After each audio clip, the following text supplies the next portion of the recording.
So we're going to talk about piecing next. We'll talk about some techniques before we actually get into working with the quilt top and squaring it up, because I want to make sure everybody's on the same page and they know what to do.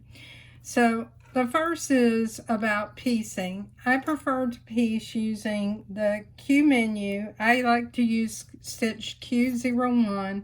It's 2.0 millimeters in length. I use 2.5 for general sewing purposes, but I like to use 2.0 for piecing. If it's paper piecing, I use a smaller stitch.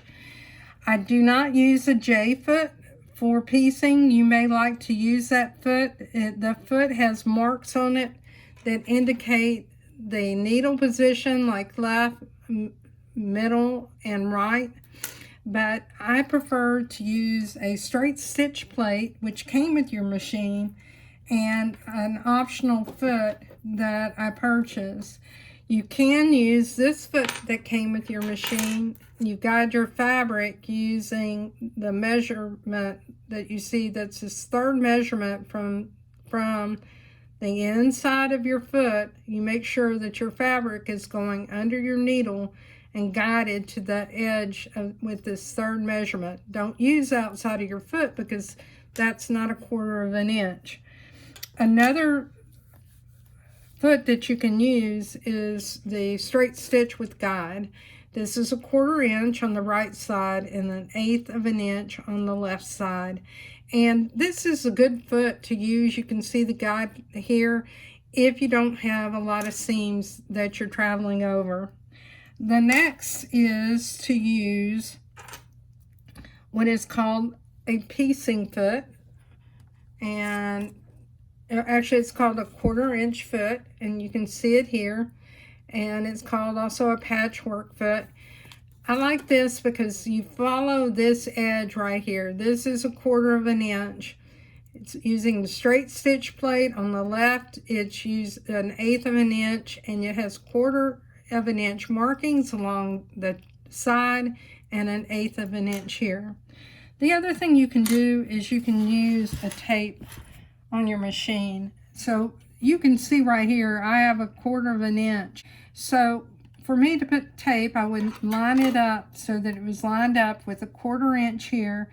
And you can use Post-it notes, stack them in layers. You can just set it here on the 1/4 of an inch and guide it into the machine. And I'll show you that whenever we're working.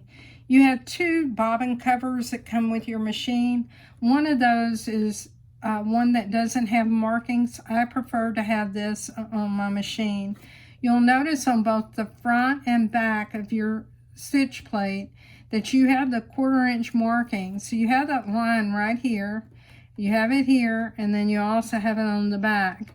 Now, I can piece most things with my embroidery arm on my machine. When I get to the point that I need to have space without having my embroidery arm, what I'll do is use my extension table that I have that goes with this machine, and I'll show you that whenever I use it. So this gives you just some basic information about finding the feet. Now let's talk about what thread you're going to use. I prefer to use 40 weight thread for my quilting. I use it in the top and bobbin. And any type of adjustments that I need to make sure that my stitch is perfect, I'll use with my tension, and I'll adjust my top tension. The next thing that I think of is, what am I going to use to piece with? Well, I like to piece with Aurifil thread, and you can see this actually is Aurifil, and you can see it's a 50 weight thread, and it's a 2-ply. So I use a neutral color of Aurifil or Metrosine. Those are my 2 favorites. And then I use a 40 weight thread in the top and in the bobbin. I don't use the bobbin thread in the bobbin. You don't want to do that on a quilt because you want it to be pretty on the back as well as the front. So this is enough general information for you to get some supplies together. Now let's start talking a little bit about my design center in our next video. I'm Terry Maffitt. Join me on Facebook and Just Stitching with the Brother Luminaire. Thanks everyone and have a great day.